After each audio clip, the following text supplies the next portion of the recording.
So this is my classroom, and that's my desk. And it's not really a desk. There next to the 55-inch TV screen. Anyway, I don't have a desk because I try to maximize every little space in my little classroom for student creativity, collaboration, and so forth. But I had a slight epiphany last week. Each week my students have to present information.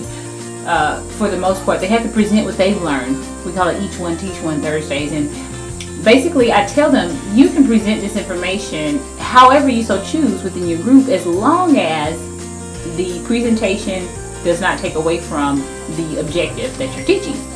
And I tell them they don't have to use computers. They can use paper, posters, or whatever, even though I am determined before my students leave me to be sure that all of my students have a basic Web 2.0 skill set. But nevertheless, I always tell them you don't have to use a computer.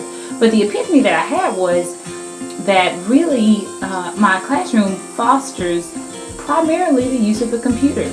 And so I thought, I have so many students that are very talented at sketching and doodling. Of course, we all have to say, hey, pay attention, stop doodling from time to time. So I thought I need to create a fine art station in my room. So I went this weekend and bought glue and scissors and markers and paper and all these things. My husband and I even made a mini chalkboard. We bought chalkboard paint and plywood because we thought this might be an opportunity for certain students who don't enjoy creating things digitally to share their creative skills. To my surprise, most of my classes actually clapped.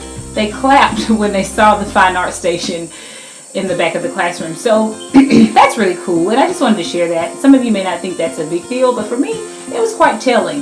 Again, it doesn't take away from the learning. To me, the best form of teaching, or the best form of learning, is when students can teach what they've learned to their peers. So hopefully you enjoyed this little slice of thought that I had as an educator. Feedback will be appreciated. And what do you do in your classroom?